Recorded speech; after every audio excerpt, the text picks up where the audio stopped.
ఇవాళ తిరుపతి జిల్లా Venkatagiri municipal council budget సమావేశం జరగనుంది. ఇప్పటికే చైర్మన్ భానుప్రియపై అవిశ్వాసానికి 16 మంది కౌన్సిలర్లు కలెక్టర్కు తీర్మానం ఇచ్చారు. ఏప్రిల్ 9న బల పరీక్షకు కలెక్టర్ ఆదేశాలు జారీ చేశారు. దీంతో వెంకటగిరి మున్సిపల్ కౌన్సిల్ 2 వర్గాలుగా చీలిపోయింది. చైర్మన్ భానుప్రియ, మాజీ చైర్మన్ శారదాగా రాజకీయం నడుస్తుంది. అవిశ్వాస నేపథ్యంలో ఇవాళ బడ్జెట్ సమావేశంపై ఉత్కంఠ నెలకొంది.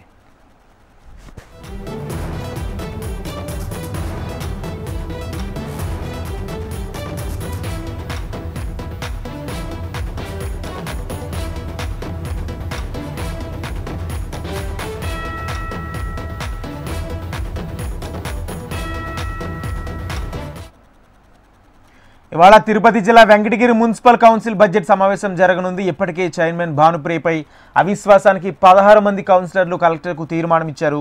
ఏప్రిల్ 9న బల పరీక్షకు కలెక్టర్ ఆదేశాలు జారీ చేశారు. దీంతో వెంకటగిరి మున్సిపల్ కౌన్సిల్ 2 వర్గాలుగా చీలిపోయింది. చైర్మన్ భానుప్రియ, మాజీ చైర్మన్ శారదగా రాజకీయం నడుస్తుంది. అవిశ్వాస నేపథ్యంలో ఇవాళ బడ్జెట్ సమావేశంపై ఉత్కంఠ నెలకొంది. ఇదే అంశానికి సంబంధించి పూర్తి సమాచారం మా ప్రతినిధి నరసింహులు అందిస్తారు. నరసింహులు,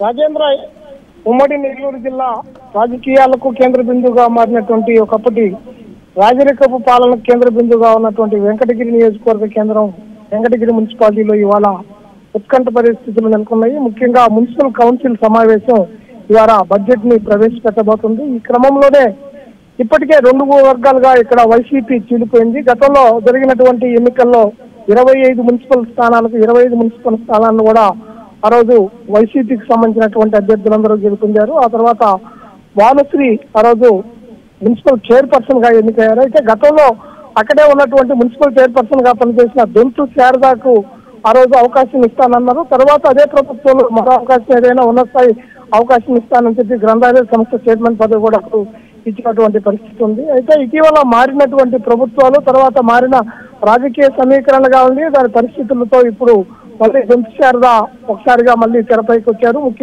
ముఖ్యంగా ఇక్కడ ఎమ్మెల్యే కురుగొండ్ల రామకృష్ణకి గతం నుంచి కూడా వీళ్ళకి మంచి అనుబంధం కలిగినటువంటి వాళ్ళ పరిస్థితులు ఉండడంతో, టీడీపీతో కూడా అనుబంధం ఉండడంతో వాళ్ళందరూ కూడా దాదాపు 25 మందిలో కూడా 16 మంది ఈరోజు పూర్తిగా వైసీపీ నుంచి టీడీపీకి, అంటే ముఖ్యంగా ఇక్కడ ఉన్నటువంటి మేయర్ చైర్పర్సన్ కి భానుప్రియకి వ్యతిరేకంగా లాస్ట్ మంత్ మొన్న ఇక్కడ కలెక్టర్ వెంకటేశ్వర్కు ఒక అవిశ్వాస తీర్మానానికి సంబంధించి తాము అవిశ్వాసంగా ఉన్నామని చెప్పి ఒక నోటీస్ ఇవ్వడం జరిగింది. వచ్చే నెల 9వ తేదీన ఆ విశ్వాసం కూడా జరగనున్నటువంటి నేపథ్యంలో ఇవాళ ఈ మున్సిపల్ బడ్జెట్ సమావేశం జరుగుతుంది.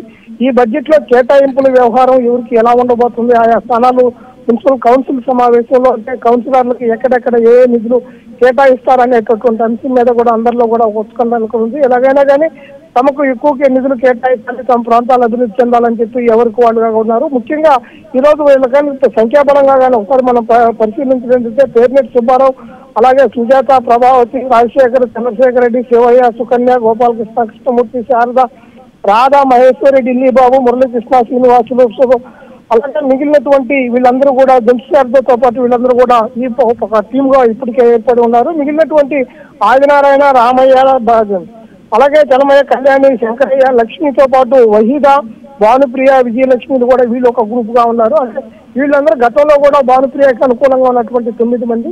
ఈ పరిస్థితుల్లో ఇవాళ జరగనున్నటువంటి మున్సిపల్ బడ్జెట్ సమావేశంలో కొంత రసాభాస కూడా జరిగేటటువంటి అవకాశాలు లేకపోలేదని చెప్పి కూడా భావిస్తున్నటువంటి పోలీసులు కూడా కౌన్సిల్ సమావేశంలో ఇతరులకు ఎవరికి కూడా అనుమతులు లేకుండా ముందు జాగ్రత్త చర్యలు కూడా తీసుకోవడం కూడా జరుగుతూ ఉంది.